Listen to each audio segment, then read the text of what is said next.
పెద్ద ఇబ్బంది ఉన్నది. కర్నూలు జిల్లా ఎమ్మిగనూరు పట్టణంలో తిరుమల డైరీ పాల విక్రయ కేంద్రాల్లో ఫుడ్ సేఫ్టీ అధికారులు ఆకస్మిక తనిఖీలు నిర్వహించారు.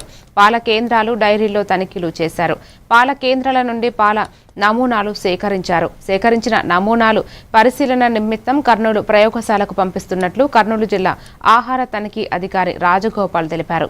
పాలల్లో ఏమైనా రసాయనాలు కలిపారా, కల్తీ జరిగిందా అనే కోణంలో పరీక్షలు చేసి నివేదిక ఆధారంగా తదుపరి చర్యలు తీసుకుంటామని తెలిపారు.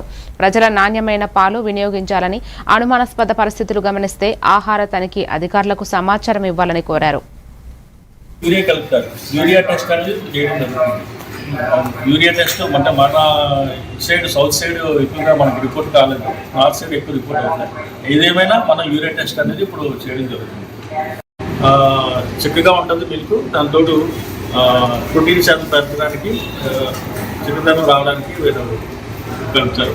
ప్రస్తుతానికైతే నీలం రంగు అయితే రాలేదు, ఇందులో రాచులు టెస్ట్ అనమాట.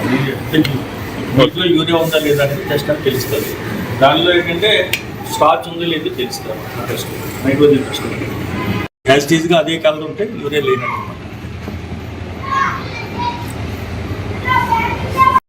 తర్వాత వల్లభాకి వెళ్ళాము, తర్వాత సంఘంకి వెళ్ళాము, తర్వాత గాయత్రికి వెళ్ళాము. మొత్తం అన్ని అక్కడ చెక్ చేసాం. అక్కడ చెక్ చేయలేని ఇక్కడ చెక్ చేస్తాం.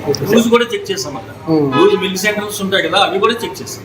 అక్కడ కూడా మనకి ప్రైమరీ టెస్ట్ చేస్తాము. ఇది శాంపుల్ తీస్తాం. శాంపుల్ తీసి మళ్ళీ టెస్టింగ్ పంపిస్తాం.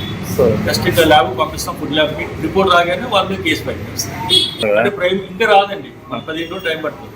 ల్యాబ్కి వెళ్ళాక 15 రోజులు టైం పడుతుంది. రిజల్ట్ వచ్చాక అప్పుడు మేము ఏ మిల్క్ మీద మనకి అడల్ట్రేషన్ వచ్చిందో, కల్తీ వచ్చిందో దాని మీద మేము కేసు ఫైల్ చేస్తాం.